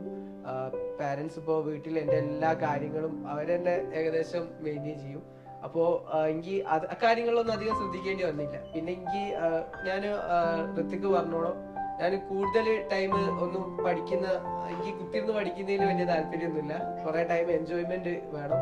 അപ്പോൾ എൻജോയ്മെന്റിലൂടെ പഠിക്കുമ്പോൾ എനിക്ക് ഉള്ള അഡ്വാൻറ്റേജ് എന്താണെന്ന് വെച്ചാൽ, ഇപ്പോൾ നമ്മൾ ഇപ്പോൾ കുറച്ച് ടൈം കളിക്കാൻ പോയി, പിന്നെ നമ്മൾ തിരിച്ചു വരുമ്പോൾ നമുക്കൊരു പേടി വരും. അപ്പോൾ ഞാൻ ഇത്ര ടൈം നോക്കിയല്ലോ, അപ്പോൾ പിന്നെയുള്ള ടൈം അതുകൊണ്ട് കോമ്പൻസേറ്റ് ചെയ്യാൻ വേണ്ടി ആവേശത്തോടെ പഠിക്കും. പിന്നെ പഠിച്ച് പറഞ്ഞില്ല അങ്ങനെയായിരുന്നു. പിന്നെ റേസിലത്തെ എക്സാംസ്, അതിന് വേണ്ടിയിട്ട് ഇപ്പോ പിന്നെ ഓരോ ചാപ്റ്റേഴ്സിനുള്ള എക്സാംസിന് ഞാൻ ഭയങ്കര ഡീപ്പായി പഠിക്കും. എക്സാംസിന്റെ കാര്യം പറഞ്ഞപ്പോ ഒരു കാര്യം പിന്നെന്താ ഷാബാസിനെ അപ്രീഷിയേറ്റ് ചെയ്യാതിരിക്കാൻ പറ്റില്ല. കാര്യം എന്താണെന്ന് വെച്ച് കഴിഞ്ഞാൽ even during his board exams, അതായത് പ്ലസ് ടുവിന്റെ ബോർഡ് എക്സാം, ഇപ്പം മാർച്ച് മാസത്തിലൂടെ റിപ്പീറ്റേഴ്സ് കോഴ്സ് നടക്കുന്ന സമയത്ത് മാർച്ച് റിപ്പീറ്റേഴ്സ് കുട്ടികൾക്ക് ഫുൾ ടോപ്പിക്സ് പരീക്ഷകൾ നടന്നുകൊണ്ടിരുന്ന കാലഘട്ടമായിരുന്നു. ആ സമയത്ത് പിന്നെ ഷാബാസിന് പ്ലസ് ടു എക്സാമിനേഷൻ നടക്കുമായിരുന്നു. ആ പ്ലസ് ടു എക്സാമിനേഷൻ നടക്കുന്നതിനിടയിൽ പോലും ഷാബാസ് അത് പിന്നെ വളരെ വിജിലൻ്റ് ആയിരുന്നു. പിന്നെ അവൻ്റെ ഇത് ആർജവം, അതിനുള്ള ആവേശം, അതിൻ്റെ പിന്നെ ഡിറ്റർമിനേഷൻ സമ്മതിച്ചേ പറ്റുള്ളൂ. He had return all the examinations except on those examinations when which he was having the board exam. Board exam ഉണ്ടായിരുന്ന ദിവസങ്ങളിൽ മാത്രമേ അത് സ്കിപ്പ് ചെയ്തിട്ടുള്ളൂ. ആൻഡ് ദാറ്റ് ടു ആ ക്വസ്റ്റ്യൻ പേപ്പേഴ്സ് കൂടുതൽ വാങ്ങിച്ചിട്ട് പോയി അവൻ പിന്നെ വീട്ടിൽ നിന്ന് ചെയ്യുന്ന ഒരു രീതി ഉണ്ടായിരുന്നു. അപ്പോൾ തീർച്ചയായിട്ടും അത് പിന്നെ ഷാബാസിനെ സംബന്ധിച്ച് എടുത്തു പറയേണ്ട കാര്യമാണ്. പിന്നെ സന്ദർഭവശാൽ വന്നെന്നുള്ളൂ ഇന്ത്യൻ കണ്ടു. അതെ, എക്സാംസ് ഒക്കെ ഞാൻ തീരെ ഒഴിവാക്കുന്നില്ലായിരുന്നു. പിന്നെ അപ്പോൾ തന്നെ റേസിലത്തെ ക്ലാസ്സുകളും ഞാൻ തീരെ മിസ്സാക്കാറില്ലായിരുന്നു. അത് പിന്നെ വിട്ടാല് പിന്നെ ആ ദിവസം സാർ എന്തെടുത്തു എന്നുള്ളത് പിന്നെ കുറച്ച് ബുദ്ധിമുട്ടാണ്. കാരണം പല കുട്ടികളും പല രീതിയിലാണ് പഠിക്കുക. അപ്പോൾ കൂടുതൽ കുട്ടികൾ വായിച്ചാണ് പഠിക്കുക. എനിക്ക് കൂടുതലും കേട്ടിട്ട് പഠിക്കുന്നതാണ് കുറച്ചുകൂടി ബെറ്റർ എന്നാണ് എനിക്ക് തോന്നിയിട്ടുള്ളത്. പിന്നെ അപ്പോൾ റേസിലത്തെ എക്സാം വരികയാണെങ്കിൽ ഞാൻ അതിന് വേണ്ടിയിട്ട് ആ ചാപ്റ്റർ കുത്തിരുന്ന് പഠിക്കും. അപ്പോൾ അതിന് ഏകദേശം സെറ്റ് ആവും. പിന്നെ നമ്മൾ ആദ്യം ഉണ്ടായിരുന്ന പ്ലസ് ടുവിൽ ഉണ്ടായിരുന്ന ഫസ്റ്റ് 1 month പിന്നെ ഫസ്റ്റ് 2 months അപ്പൊ നമുക്ക് ഫ്രീ ആണല്ലോ, സ്കൂൾസ് ഒന്നും ഇല്ലായിരുന്നല്ലോ. അപ്പൊ ഞാൻ ഇരുന്ന് പഠിച്ചിട്ട് നമ്മളെ റേസിൽ അപ്പോഴത്തേക്ക് തന്നെ ഏകദേശം ഒരു 3/4 ചാപ്റ്റേഴ്സ് അപ്പോഴത്തേക്ക് കംപ്ലീറ്റ് ആയിരുന്നു പ്ലസ് ടുവിലൊക്കെ ഉള്ളത്. അപ്പൊ തന്നെ ഏകദേശം ചാപ്റ്റേഴ്സ് ഒക്കെ കംപ്ലീറ്റ് ആയിരുന്നു. പിന്നെ സ്കൂളിൽ പോകുമ്പോൾ ചില്ലാകാൻ പോകാതെ എനിക്ക് തോന്നിയുള്ളൂ. കാരണം സ്കൂളിലൊന്നും നമ്മൾ അധികം ഇമ്പോർട്ടൻസ് കൊടുക്കില്ല. സ്കൂളിൽ പോയിട്ട് കൂടുതൽ നമുക്ക് നമ്മളെ മനസ്സിനെ ഹാപ്പി ആക്കാനുള്ള ഒരു സ്ഥലമായിട്ട് എനിക്ക് സ്കൂൾ തോന്നിയിട്ടുള്ളൂ. പിന്നെ നമ്മൾ വീട്ടിലെത്തിയിട്ട് പഠിക്കും. അങ്ങനത്തെ രീതിയായിരുന്നു ഞാൻ അഡോപ്റ്റ് ചെയ്തിരുന്നത്. വീട്ടിലത് പിന്നെ എന്താ വീട്ടിലിരിക്കുമ്പോഴേ എത്ര നേരമൊക്കെ ഇപ്പം ഇവര് ഹോസ്റ്റലേഴ്സ് ആകുമ്പോൾ ജനറലി ഒരു ഹോസ്റ്റലിന്റെ റെഗുലേഷൻ പ്രകാരം ഇന്ന സമയാന്തരമൊക്കെ പഠിക്കണമെന്നല്ല. എങ്കിൽ പോലും ഇപ്പോൾ വൃത്തിക്ക് പറഞ്ഞാൽ തീർച്ചയായിട്ടും അവരുടെ എന്താ ബൗദ്ധികമായിട്ടുള്ള ആശയവിനിമയങ്ങളൊക്കെ ഉണ്ടായിരുന്നു. അതൊക്കെ നല്ലത് തന്നെയാണ് തീർച്ചയായിട്ടും. പക്ഷെ നീ വീട്ടിലിരിക്കുമ്പോൾ നിന്റെ ഹൗ വാസ് യുവർ റുട്ടീൻ? എന്റെ റൂട്ടീനിൽ ഞാൻ അധികം ടൈം എക്സാമിന് മീൻസ് പഠനത്തിന് വേണ്ടി അധികം ടൈമൊന്നും ഞാൻ മാറ്റി വെക്കാറില്ലായിരുന്നു. പക്ഷെ ഞാൻ ക്വസ്റ്റ്യൻസ് ഇങ്ങനെ ചെയ്യും. ഇപ്പോൾ ഞാൻ ക്വസ്റ്റ്യൻസ് ബിൽഡ് ചെയ്യും. എനിക്ക് കുറെ ഫ്രണ്ട്സ് ഉണ്ട് പ്ലസ് ടു നമ്മളെ റേസ് പഠിക്കുന്ന ഷറാസൊക്കെ. അപ്പോൾ അവരുടെ ഫ്രണ്ട്സുമായിട്ട് ഞാൻ അവനോട് ക്വസ്റ്റ്യൻ ചോദിക്കും, അവൻ എന്നോട് ക്വസ്റ്റ്യൻ ചോദിക്കും. പിന്നെ അപ്പൊ എനിക്ക് കൂടുതൽ അറിവ് കിട്ടാൻ ചെയ്യും. അപ്പോൾ ഓർഗാനിക് കെമിസ്ട്രിയിലൊക്കെ ആണെങ്കിൽ ഞാൻ പുതിയ ക്വസ്റ്റ്യൻസ് ഉണ്ടാക്കും. ചിലപ്പോൾ പൊട്ട തെറ്റായിരിക്കും ക്വസ്റ്റ്യൻസ്. അപ്പോൾ അവന് ഉത്തരം പറഞ്ഞിട്ട് എന്നെ കറക്റ്റ് ചെയ്യുമ്പോൾ എനിക്ക് മനസ്സിലാകും എൻ്റെ ഈ കൺസെപ്റ്റ് തെറ്റാണ്. അപ്പൊ അതിനെ കറക്റ്റ് ചെയ്യാനുള്ള കുറച്ച് പിന്നെ ടൈം കൊടുക്കും. പിന്നെ സാധാരണ സ്കൂളിട്ട് വന്നാല് കൂടുതൽ കളിക്കാനൊക്കെ പോകും. അപ്പൊ എല്ലാവർക്കും അതൊന്നും അഡോപ്റ്റ് ആയിക്കൊള്ളണമെന്നില്ല, ഓരോരുത്തർക്ക് ഓരോരുത്തരുടെ രീതിയാണ്. അപ്പൊ എന്റെ രീതി ഇങ്ങനെയൊക്കെ ആയിരുന്നു. പിന്നെ ഓരോരുത്തർക്ക് ഓരോരുത്തരായ രീതി ഓലെന്നെ കണ്ടെത്തണം എന്നാണ് എനിക്ക് പറയാൻ. തീർച്ചയായിട്ടും it is highly personalised one. അപ്പം ഓരോരുത്തർക്കും അവരുടേതായിട്ടുള്ള കസ്റ്റമൈസ്ഡ് ആയിട്ടുള്ള അക്കാഡമിക് സ്ട്രാറ്റജി തീർച്ചയായിട്ടും ഉണ്ടായിരിക്കണം. ഇപ്പം ഷഹബാസിന്റെ രീതി എല്ലാവർക്കും അവലംബിക്കാൻ സാധിക്കണമെന്നില്ല. അപ്പോൾ നിങ്ങൾ നിങ്ങളുടേതായിട്ടുള്ള പെർസോണ മനസ്സിലാവുക. ഇപ്പം നേരത്തെ നമ്മൾ തുടങ്ങുമ്പോൾ നേരത്തെ കുറച്ച് മുമ്പ് പറഞ്ഞാൽ നമ്മളുടെ സ്ട്രെങ്ത് ആൻഡ് വീക്ക്നെസ്സസ് എന്താണെന്ന് മനസ്സിലാക്കിക്കൊണ്ട് നിങ്ങൾക്ക് നിങ്ങളുടേതായിട്ടുള്ള ഒരു കസ്റ്റമൈസ്ഡ് അക്കാഡമിക് പേഴ്സണലൈസ്ഡ് പ്ലാൻ ഉണ്ടാക്കി നിങ്ങൾ മുന്നോട്ട് പോവുക. നമ്മൾ പഠിച്ചത് നമ്മൾ പഠിച്ചിട്ടുണ്ടെന്ന് മനസ്സിലാക്കുക എന്നുള്ളതും കൂടി വളരെ ഇമ്പോർട്ടൻ്റ് ആണല്ലോ. പ്രത്യേകിച്ച് എന്താണെന്ന് വെച്ച് കഴിഞ്ഞാൽ ഇപ്പോൾ ഈ പറയുന്നത് അതുകൊണ്ട് തന്നെ നമ്മൾ പരീക്ഷകൾ ധാരാളം എഴുതിയിട്ടുണ്ട്. ഈ പരീക്ഷകൾ ഇപ്പോൾ നിങ്ങളെ സംബന്ധിച്ച് ഇപ്പോൾ നിങ്ങളൊക്കെ എയിംസ് ബാച്ചിലായിരുന്നുകൊണ്ട് പിന്നെ എന്താ ഇപ്പോൾ ഷഹബാസിന് പ്രോഗ്രാമിൽ ചെറിയ വ്യത്യാസം ഉണ്ടായിരുന്ന കാര്യം എന്താ വെച്ചാൽ +2 ആയിരുന്നുകൊണ്ട് നിങ്ങളെ സംബന്ധിച്ച് എന്താ വെച്ചാൽ വി ആർ ഹാവിങ് എന്താ തീർച്ചയായിട്ടും ഇവർക്കും ഉണ്ടായിരുന്നു വീക്ക്ലി എക്സാമിനേഷൻ, നിങ്ങൾക്ക് ഡെയിലി എക്സാമിനേഷൻ ഉണ്ടായിരുന്നു. ഷഹബാസിന് അത് പോസിബിൾ ആയിരുന്നില്ല. പക്ഷേ ഈവൻ ആ ക്വസ്റ്റ്യൻ പേപ്പറും കൂടി ഷഹബാസ് വാങ്ങിച്ച് ചെയ്യുമായിരുന്നു. അത് പിന്നെ എന്താ അത് അവൻ്റെ ഒരു ആർജവമാണ്. അപ്പോൾ ഈ ഹൗ ഫാർ ഇപ്പോൾ മന്ത്ലി അല്ല ഡെയിലി മന്ത്ലി ഞാൻ കാര്യമുണ്ട് ഈ ഡെയിലി എക്സാമിനേഷൻസ് ഇമ്പോർട്ടൻസ് എത്രത്തോളം ഉണ്ട് എന്നാണ് അച്ഛൻ പറഞ്ഞിട്ട് അങ്ങനെയൊക്കെ തോന്നിയിട്ടുണ്ട്. ഇപ്പം എൻ്റെ പ്രിപ്പറേഷനിൽ ഡെയിലി എക്സാം എന്നെ ഒരുപാട് സഹായിച്ചിട്ടുണ്ട്. കാരണം ഇപ്പോൾ തലേന്ന് തന്നെ നമുക്ക് ടീച്ചേഴ്സ് വന്ന് പറയണം നാളെ എടുക്കുന്ന ചാപ്റ്റേഴ്സ് ഇതാണ്, അപ്പോൾ അതിൻ്റെ എക്സാം നാളെ നടക്കും, നാളെ എടുക്കുന്ന ടോപ്പിക്ക് വരും, അതിൻ്റെ എക്സാം നാളെ തന്നെ നടക്കും. അപ്പോൾ നമ്മൾ ഹോസ്റ്റലിൽ അല്ലെങ്കിൽ വീട്ടിൽ പോയിട്ട് നമ്മളത് നോക്കുകയാണ്, ആ ടോപ്പിക്ക് നമ്മൾ ജസ്റ്റ് ഒന്ന് നോക്കുകയാണ്. അപ്പോൾ നാളെ സാറ് ആ ടോപ്പിക്ക് എടുക്കുമ്പോൾ നമുക്കത് കറക്റ്റായിട്ട് അതിൻ്റെ കൺസെപ്റ്റ് നമുക്ക് കിട്ടും. എന്നിട്ട് അന്ന് നമുക്ക് അതിൻ്റെ എക്സാമും കൂടെ എഴുതുമ്പോൾ ആ ടോപ്പിക്ക് നമുക്ക് പക്കാവണം. പിന്നെ അതിൻ്റെ ടോപ്പിക് വൈസ് ക്വസ്റ്റ്യൻസ് ഒന്നും കൂടെ വർക്കൗട്ട് ചെയ്യുക. അപ്പോൾ തന്നെ ആ ഭാഗം നമുക്ക് ക്ലിയർ ആവണം. പിന്നെ അതൊരു വീക്കിലി എക്സാമിൽ ഒന്നും കൂടെ വർക്കൗട്ട് ചെയ്യും, പിന്നെ മന്ത്ലി എക്സാമിൽ വീണ്ടും എഴുതും. അങ്ങനെ എനിക്ക് തോന്നുന്നു ഈ ഒരു ഇയർലി ഞാൻ അങ്ങനെയാണ് കൂടുതലും ഞാൻ പഠിച്ചത്. അങ്ങനെ ഡെയിലി എക്സാം പിന്നെ വീക്കിലി എക്സാം ഓരോന്നിലും ആ ടോപ്പിക് വീണ്ടും നമ്മൾ കവർ ചെയ്തുകൊണ്ടിരിക്കുകയാണല്ലോ. അപ്പോൾ അതിൻ്റെ പ്രിപ്പറേഷനിൽ എന്നെ നല്ല സഹായിച്ചിട്ടുണ്ട് ഡെയിലി എക്സാം എടുത്ത് പറയേണ്ടതെന്ന് തന്നെ. ഷാഹിലേ, ഈ പിന്നെ അപ്പം പരീക്ഷകൾ ഇപ്പം നിങ്ങൾ ധാരാളം എഴുതി. പിന്നെ നമ്മളെ സംബന്ധിച്ചിടത്തോളം നമ്മൾ എനിക്ക് തോന്നുന്നു ഒക്ടോബറിൽ നമ്മൾ ഡിറൈവ്ഡ് VAQs ഒക്കെ സ്റ്റാർട്ട് ചെയ്തിരുന്നു അല്ലേ? ഒക്ടോബറിൽ അപ്പോൾ പിന്നെ നമ്മൾ ധാരാളം പരീക്ഷ, പിന്നെ മൊഡ്യൂൾ എക്സാം വന്നു. മൊഡ്യൂൾ തന്നെ എന്താ ഒരേ മൊഡ്യൂളിൽ നിന്ന് തന്നെ 2 ക്വസ്റ്റ്യൻ പേപ്പർ ഇതൊക്കെ ചെയ്തത്. ഇതിൽ ഏറ്റവും ഇമ്പോർട്ടൻ്റ് ആയിട്ട് മറ്റൊരു കാര്യമാണ് തീർച്ചയായിട്ടും എന്താണെന്ന് വെച്ച് കഴിഞ്ഞാൽ റിവിഷനാണ്. ഈ റിവിഷൻ്റെ രീതി ഇപ്പോൾ ഓരോരുത്തർക്കും നേരത്തെ ഷഹബാസ് പറഞ്ഞ ഓരോരുത്തർക്കും അവരുടേതായിട്ടുള്ള രീതിയാണ് ഉണ്ടാവുക. എന്നാലും ഈ റിവിഷൻ്റെ ഇമ്പോർട്ടൻസ് എത്രത്തോളം ഉണ്ട് എന്നും പിന്നെ ഒന്നാമത്തെ കാര്യം പരീക്ഷ എഴുതേണ്ടതിൻ്റെ ആവശ്യകത. തീർച്ചയായിട്ടും പരീക്ഷകൾ എഴുതാതെ നമ്മളെ തന്നെ തിരിച്ചറിയില്ല. ആ പരീക്ഷകൾ എഴുതുമ്പോൾ തീർച്ചയായിട്ടും അതിൻ്റെ ഒരു റിഫൈൻമെൻറ്റ്സ് നമുക്കത് കിട്ടും. അപ്പോൾ അതിൽ ഇമ്പോർട്ടൻ്റ് ആയിട്ടൊരു കാര്യമാണ് ഈ റിവൈസ് ചെയ്യുക എന്നുള്ളത്. ഈ റിവിഷൻ്റെ മെത്തഡോളജി ഏത് രീതിയിലായിരിക്കണം എന്നുള്ളതാണ്. ഇതിൻ്റെ ഒരു രീതി എന്തായിരുന്നു? റിവിഷന് ഓരോരുത്തർക്കും ഓരോ ആൾക്കനുസരിച്ച് ഡിഫറെൻ്റ് ആയിരിക്കും റിവിഷൻ്റെ പാറ്റേൺസ്. അപ്പോൾ നമുക്ക് ഏറ്റവും കൂടുതൽ ചെയ്യാൻ കഴിയുന്ന, നമ്മൾ ഏറ്റവും കൂടുതൽ എൻജോയ് ചെയ്ത് ചെയ്യുന്ന സബ്ജക്റ്റുകൾ, എനിക്കിപ്പോൾ ഫിസിക്സ് കൂടി ചെയ്യാനായിരുന്നു കൂടുതൽ താല്പര്യം ഉണ്ടായിരുന്നത്. അപ്പോൾ ഞാൻ റിവിഷൻ്റെ ഫസ്റ്റത്തെ സമയങ്ങളിലൊക്കെ ഫിസിക്സ് പെട്ടെന്ന് ചെയ്ത് തിയറി ആയിട്ട് പഠിക്കേണ്ട കാര്യങ്ങൾ, അതായത് എക്സാമിൻ്റെ തലേന്ന് നമുക്ക് നോക്കണമെന്ന് നമുക്ക് തോന്നിപ്പിക്കുന്ന തരത്തിലുള്ള പോയിന്റുകൾ നമുക്ക് ലാസ്റ്റിക്ക് വെച്ച് അങ്ങനെ ലാസ്റ്റിക്ക് അത്തരത്തിലുള്ള പോയിന്റുകൾക്ക് കൂടുതൽ ഇമ്പോർട്ടൻസ് കൊടുത്ത് കോൺസെപ്റ്റ് വൈസ്ഡ് ആയിട്ടുള്ള എല്ലാ പ്രോബ്ലമാറ്റിക് ആയിട്ടുള്ള എല്ലാ ഭാഗങ്ങളും ഫസ്റ്റ് കംപ്ലീറ്റ് ചെയ്യണം. എനിക്ക് ഏറ്റവും ബെസ്റ്റ് മെത്തേഡ്. ഇതിൻ്റെ റിവിഷൻ മെത്തഡോളജി എന്തായിരുന്നു? ഞാൻ ആക്ച്വലി പറയുകയാണെങ്കിൽ 2 തരത്തിൽ റിവൈസ് ചെയ്തിട്ടുണ്ട്. ഞാൻ കഴിഞ്ഞ വർഷം ഈ വർഷമായിട്ട് ഞാൻ കഴിഞ്ഞ വർഷത്തെ ഓരോ മിസ്റ്റേക്ക് വെച്ചിട്ടാണ് ഞാൻ ഈ വർഷം റെഡി ആയിരിക്കും. കഴിഞ്ഞ വർഷം ഫുള്ള് തിയറിയിലിരിക്കരുത്, ഫുള്ള് ഞാൻ തിയറി പഠിക്കും. അപ്പോൾ സംഭവം ആക്ച്വലി മനസ്സിലൊരു സമാധാനമാണ്, ഞാൻ പഠിച്ച് സെറ്റാണ്. പക്ഷെ പ്രശ്നം എന്താ വെച്ചാൽ ക്വസ്റ്റ്യൻ കാണുമ്പോൾ പണി പാടും, അല്ലെങ്കിൽ ചിലപ്പോൾ ആൻസർ കിട്ടിയാൽ തന്നെ നല്ല സമയം എടുത്തിരിക്കും ആൻസർ കിട്ടുക. അതുകൊണ്ട് ഞാൻ ഈ വർഷം അതൊന്ന് ഭയങ്കരമായിട്ട് മാറ്റി. ഞാൻ ഈ വർഷം പ്രോബ്ലത്തിലൂടെയായിരുന്നു റിവൈസ് ചെയ്തത്. പ്രോബ്ലത്തിലൂടെ റിവൈസ് ചെയ്യുമ്പോൾ ഞാൻ കണ്ടൊരു അഡ്വാൻറ്റേജ് എന്താ പറഞ്ഞാൽ, ഒന്നാമത് നമ്മൾ ക്വസ്റ്റ്യൻ ചെയ്യുന്ന സമയത്ത് അത് എങ്ങനെ ക്വസ്റ്റ്യൻ ചെയ്യണം നമ്മൾ ആ ഒരു ടോപ്പിക്കിന് മനസ്സിലാക്കും. ഒന്നാമത്തെ കാര്യം. രണ്ടാമത്തെ വെച്ചാൽ ഇൻ കേസ് അത് തെറ്റിയാൽ തന്നെ നമ്മൾ ഇത് നോക്കുന്ന സമയത്ത് ആ ഒരു ആൻസർ കീ നോക്കുന്ന സമയത്ത് ആ ഒരു കാര്യം ആൻസർ കീയിൽ പറയല എക്സ്പ്ലനേഷൻ, അതിലൂടെ നമുക്ക് തിയറിയും തന്നാലെ കയറുകയാണ്. അപ്പം നമ്മൾ ജസ്റ്റ് തിയറി ഇങ്ങനെ ഫുൾ ടൈം റിവൈസ് ചെയ്യുമ്പോൾ നമ്മൾ ആ തിയറി മാത്രമേ പഠിക്കുന്നുള്ളൂ, ക്വസ്റ്റ്യൻ ചെയ്തില്ല. പക്ഷെ ക്വസ്റ്റ്യൻ ചെയ്ത് തെറ്റിച്ചോ ശരിയാക്കി നമ്മൾ ആൻസർ കീ എക്സ്പ്ലനേഷൻ വായിച്ച് പഠിക്കുമ്പോൾ ക്വസ്റ്റ്യനും ചെയ്ത് തിയറിയും ചെയ്ത് ആ ഒരു സ്പെഷ്യൽ അഡ്വാൻറ്റേജ് എനിക്ക് തോന്നി. ഈ വർഷമാണ് ഞാൻ മനസ്സിലാക്കി. തുടക്കം ഞാൻ മനസ്സിലാക്കിയതിന് ശേഷം ഈ റിവിഷൻ വർക്കാവുണ്ടല്ലോ ഉണ്ടോ ഞാൻ പിന്നെ ഫുള്ള് തന്നെ അപ്ലൈ ചെയ്തു. പിന്നെ മക്കളെ വേറൊരു കാര്യം, പ്രധാനപ്പെട്ട ഒരു ചോദ്യമാണ് കൂടി. ഇപ്പം നിങ്ങളിപ്പം പിന്നെന്താ റേസിൽ എന്താ നമ്മളൊക്കെ we are all part of the royal race family.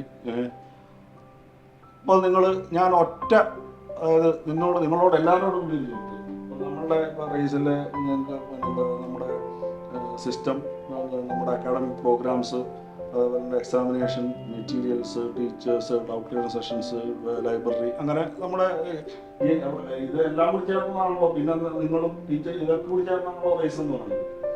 അപ്പോൾ വിദ്യാർത്ഥികൾ എന്നുള്ള നിലയിൽ ഞാൻ നിന്നോട് റേസിൻ്റെ നിനക്ക് ഏറ്റവും എന്താ അട്രാക്റ്റീവായിട്ട്, അല്ലെങ്കിൽ റേസിനോട് ഏറ്റവും നല്ലത്, റേസിൻ്റെ ഏറ്റവും നല്ലതെന്ന് വെച്ച് കഴിഞ്ഞാൽ എല്ലാ റേസിനും നല്ലതിനാണ് എന്ന് ഞാൻ അവകാശപ്പെടും. എങ്കിൽ പോലും ഞാൻ നിനക്ക് നീ പറയുകയാണെങ്കിൽ നിന്നോട് ഒറ്റ ഒരു ചോയ്സ് തന്നെയാണ് ആദ്യം നീ പറയാനുള്ളത്. ഈ എല്ലാ ഫാക്ടേഴ്സും ഉണ്ട്, അതിൽ ആദ്യം നീ പറയാനുള്ളത്, നീ പ്രയോറിറ്റൈസ് ആണെങ്കിൽ ആദ്യം പ്രയോറിറ്റൈസ് ഫസ്റ്റ് റാങ്ക് ചെയ്യണത് റേസിന്റെ എന്തിനാണ്?